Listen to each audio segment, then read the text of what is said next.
क्या आपको पता है कि ऊंट को जिंदा सांप क्यों खिलाया जाता है? या फिर क्या आप ये जानते हैं कि एरोप्लेन से किसी पक्षी के टकरा जाने पर क्या होता है? क्या आपको पता है कि दुनिया का सबसे खतरनाक जहर कौन सा है, जिसकी कुछ बूंदें सैकड़ों इंसानों की जान ले सकती हैं?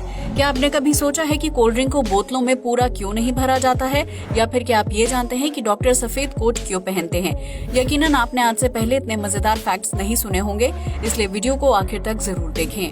फैक्ट नंबर 1, दुनिया भर के विभिन्न देशों में खान पान और पहनावे की संस्कृति अलग अलग है, लेकिन क्या आपने कभी चींटियों को पकड़ने और उन्हें स्नैक्स के रूप में खाने वाले त्योहार के बारे में सुना है? अगर नहीं तो हम आपको बता दें कि ये अजीबोगरीब त्योहार कोलंबिया के एंडीज पहाड़ों पर बारीचरा शहर में मनाया जाता है, जहां बसंत ऋतु की शुरुआत के दौरान सभी लोग रानी चींटियों की तलाश में जंगल और खेतों में निकल पड़ते हैं।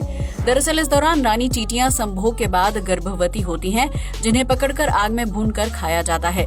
कोलंबिया के स्थानीय लोगों का मानना है कि चींटी को भूनकर खाने से उनकी उम्र बढ़ती है, जबकि उन्हें कई घातक बीमारियों से भी छुटकारा मिल जाता है। यहाँ के लोगों की माने तो चींटी को नमक के साथ भूनकर खाया जाता है, जिसका स्वाद मूंगफली या पॉपकॉर्न की तरह लगता है। हालांकि रानी चींटियों को इकट्ठा करना इतना भी आसान नहीं होता है, क्योंकि उनके बिल में हाथ डालने पर सैनिक चींटियां लोगों पर हमला कर देती हैं और उन्हें बुरी तरह से काटकर जख्मी कर देती हैं। हालांकि इसके बावजूद भी लोग हर साल रानी चींटियों को पकड़कर उन्हें भूनकर स्नैक की तरह खाना पसंद करते हैं। फैक्ट नंबर 2, साड़ी हो या फिर कोई स्टाइलिश ड्रेस, महिलाएं हमेशा से अपने कपड़ों को फिक्स करने के लिए सेफ्टी पिन का इस्तेमाल करती रही हैं। लेकिन क्या आपने कभी सोचा है कि सेफ्टी पिन का आविष्कार कब और क्यों किया गया था? अगर नहीं तो हम आपको बता दें कि इस चीज को टूटे बटन की जगह ड्रेस को फिक्स करने के मकसद से बनाया गया था। दरअसल अमेरिका में रहने वाले वॉल्टर हंट नाम के शख्स बचपन से ही बहुत गरीब थे, जबकि उनके पिता लोहे से जुड़ा काम करते थे।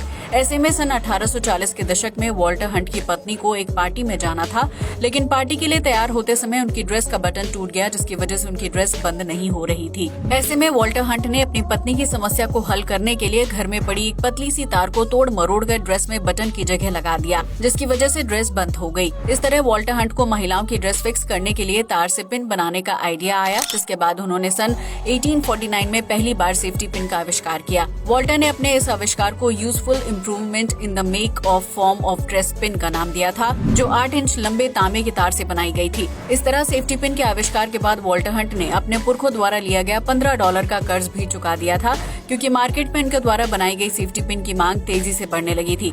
आपको बता दें कि वॉल्टर हंट ने सेफ्टी पिन के अलावा सिलाई मशीन, ट्रॉम घंटी, स्पिनर और सड़क की सफाई करने वाली मशीनों का भी आविष्कार किया था। फैक्ट नंबर 3, भारत में हिंदी भाषा का हाल हम सभी को पता है, जहां लोग इंग्लिश भाषा बोलना सभ्य समाज की निशानी मानते हैं। ऐसे में हिंदी समेत संस्कृत भाषाओं का चलन धीरे धीरे कम होता जा रहा है, जिसकी वजह से स्कूलों में भी बच्चों को संस्कृत भाषा का ज्ञान नहीं दिया जाता है।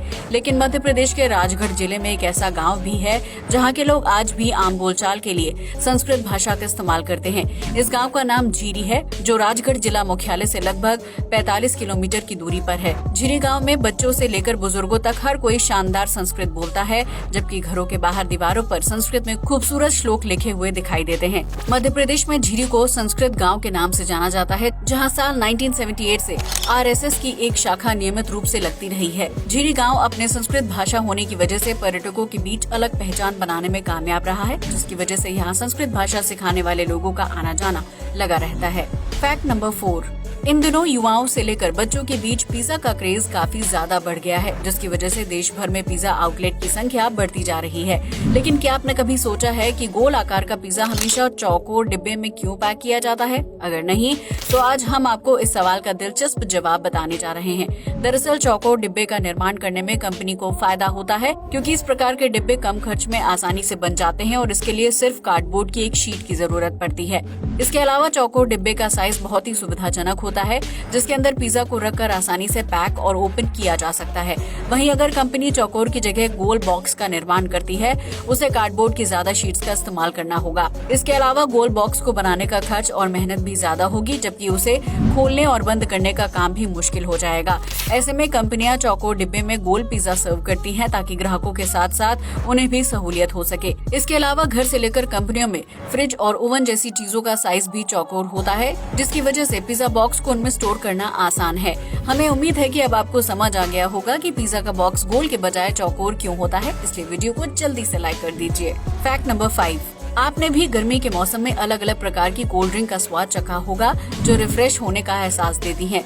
लेकिन क्या आपने कभी सोचा है कि कोल्ड ड्रिंक की बोतल को पूरा क्यों नहीं भरा जाता है, वो ऊपर से थोड़ी खाली क्यों रहती है? अगर नहीं तो हम आपको बता दें कि कोई भी तरल पदार्थ गर्म तापमान के संपर्क में आने से फैलने लगता है, जबकि ठंडे तापमान में वो सिकुड़ जाता है। ऐसे में कोल्ड ड्रिंक को तैयार किए जाने के बाद उसे बोतलों में पूरा नहीं भरा जाता है, क्योंकि फैक्ट्री से आपके घर के पास वाली दुकान तक पहुंचने के दौरान उस बोतल को कई अलग अलग प्रकार के तापमान से होकर गुजरना पड़ता है। इस तरह ज्यादा ठंडे तापमान में कोल्ड ड्रिंक में मौजूद तत्व सिकुड़ जाते हैं, जबकि ज्यादा गर्म तापमान में वो फैलने लगते हैं। ऐसे में अगर कोल्ड ड्रिंक की बोतल को ऊपर तक पूरा भर दिया जाएगा तो गर्म तापमान के संपर्क में आने से उसमें मौजूद तत्वों के फैलने से बोतल फट भी सकती है। इसलिए कोल्ड ड्रिंक कंपनियां बोतल को पूरा नहीं भरती हैं, ताकि अंदर लिक्विड को फैलने या सिकुड़ने के लिए पर्याप्त जगह मिल सके। ऐसा करने से कंपनियों को भी नुकसान नहीं होता है और आपकी फेवरेट कोल्ड ड्रिंक बिना किसी ब्लास्ट के आप तक पहुंच जाती है। फैक्ट नंबर 6, किसी भी तरह की शारीरिक तकलीफ होने पर हम सीधा अस्पताल की तरफ भागते हैं, जहां डॉक्टर हमारा इलाज करता है। डॉक्टर की पहचान सफेद कोट से निर्धारित की जाती है, लेकिन क्या आपने कभी सोचा है कि डॉक्टर सफेद रंग का ही कोट क्यों पहनते हैं? अगर नहीं तो हम आपको बता दें कि डॉक्टर प्राचीन काल से ही सफेद रंग की पोशाक पहनकर मरीजों का इलाज करते आए हैं, क्योंकि ये रंग शांति का प्रतीक माना जाता है। अस्पताल में इलाज के लिए आने वाले मरीज अक्सर तनाव और परेशानी में रहते हैं। ऐसे में डॉक्टर का सफेद कोट उन्हें शांति का एहसास करवाने में मददगार साबित होता है। इसके साथ ही सफेद रंग का कोट डॉक्टर को भी तनाव मुक्त होकर काम करने में मदद करता है, जबकि इस रंग में गंदगी आसानी से दिखाई देती है। ऐसे में जब डॉक्टर सफेद रंग का कोट पहनकर काम करते हैं तो उन्हें कोट पर लगने वाली गंदगी आसानी से दिख जाती है और फिर वो उसे धुलवा लेते हैं। इस तरह डॉक्टर खुद भी स्वस्थ रहते हैं और अपने संपर्क में आने वाले मरीजों को भी कीटाणु मुक्त रखते हैं। हालांकि ऑपरेशन थिएटर में हरे या नीले रंग के कपड़े पहने जाते हैं, क्योंकि खून का रंग अत्यधिक चटक होता है, इसलिए उसे देखकर डॉक्टरों को परेशानी हो सकती है। इसलिए हरे और नीले रंग के कपड़े आंखों और दिमाग को शांति पहुँचाने का काम करते हैं।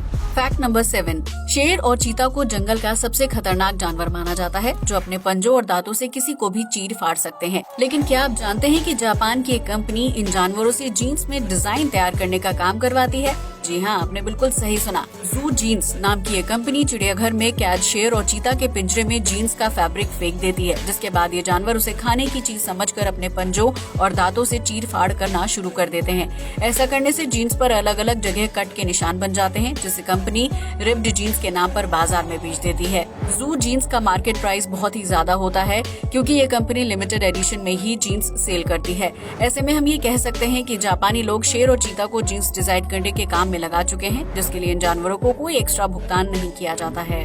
फैक्ट नंबर 8, आपने आज तक कई तरह के जहर के बारे में सुना होगा, जिसका सेवन करने से इंसान या किसी जीव की मौत हो जाती है। लेकिन क्या आपने कभी दुनिया के सबसे खतरनाक जहर के बारे में सुना है, जिसका सिर्फ 1 ग्राम सैकड़ों लोगों को मौत की नींद सुलाने के लिए काफी है? अगर नहीं तो हम आपको बता दें कि दुनिया का सबसे खतरनाक जहर पोलोनियम 210 है, जो एक प्रकार का रेडियो एक्टिव तत्व है। इस जहर से निकलने वाली रेडिएशन इतनी खतरनाक होती है कि उसके संपर्क में आने से इंसानी शरीर के अंदरूनी अंग और डीएनए पल भर में नष्ट हो जाता है। इतना ही नहीं, पोलोनियम जहर को मृत के शरीर में ढूंढना भी बहुत मुश्किल काम है, क्योंकि ये जहर जल्दी से पकड़ में नहीं आता है। आपको बता दें कि 1 ग्राम पोलोनियम जहर से 5 करोड़ लोगों की मौत हो सकती है, जिसकी वजह से इसे दुनिया का सबसे घातक जहर माना जाता है। पोलोनियम 210 की खोज मशहूर भौतिकविद और रसायन शास्त्री मैरी क्यूरी ने सन 1898 में की थी, जिसके लिए उन्हें नोबेल पुरस्कार से सम्मानित भी किया गया था। पोलोनियम को खाने में मिला देने पर उसके स्वाद का पता लगाना बहुत ही मुश्किल हो जाता है, जिसकी वजह से कोई भी जाने अनजाने में इसका शिकार हो सकता है।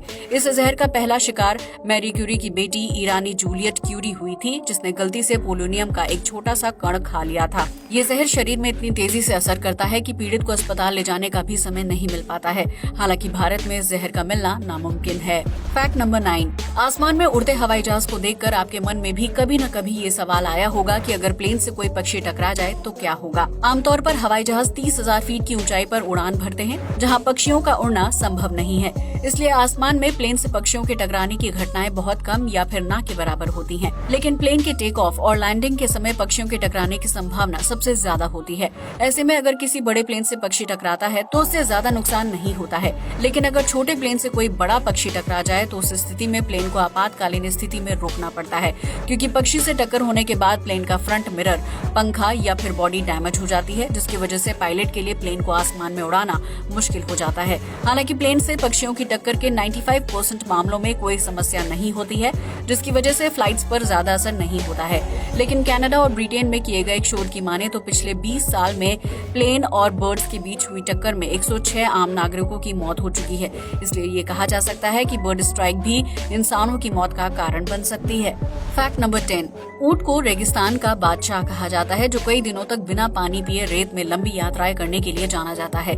लेकिन क्या आप जानते हैं कि ऊंट को बीमारियों से बचाने के लिए जिंदा सांप खिलाया जाता है ताकि उसकी सेहत ठीक रह सके? जी हाँ, आपने बिल्कुल सही सुना।